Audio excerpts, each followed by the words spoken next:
Hello everyone!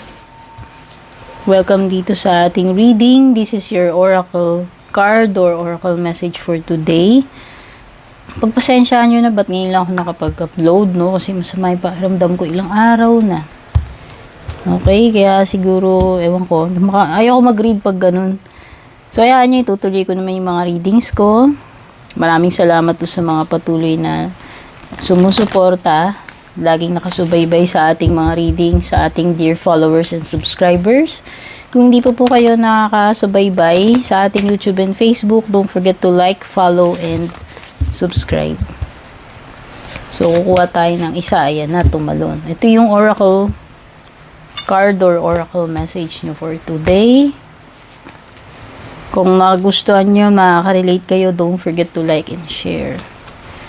So, your message or oracle card for today is signs. Yan.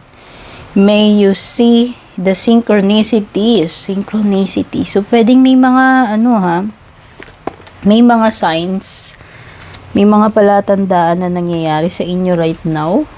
Pwedeng ito ay, itong mga signs na to will guide you or pointing you to the right direction. No, ito yung mga palatandaan na kumbaga, halimbawa, may mga nafe-feel ka na mga palatandaan. Halimbawa, wala namang nakakapasok na ibon sa loob ng bahay nyo pero nagkaroon ng feather. Yung mga ganyan. Or nakakakita ka ng mga signs sa billboard na parang related ngayon sa current na nangyayari sa'yo. Or parang signs and symbols conveying messages na importante right now pagdating sa sitwasyon ninyo. So, pwedeng iba nakaka-receive kayo ng mga messages sa panaginip ninyo.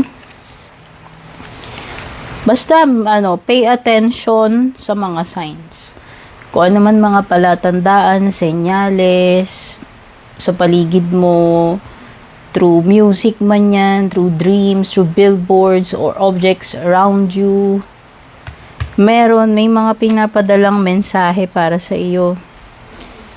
Okay, minsan nagpapadala si God or si universe ng mga signs, no? Minsan white feather or bird, landing ng bird or meaningful shapes sa mga ulap. Basta anything na mapapansin mo, no?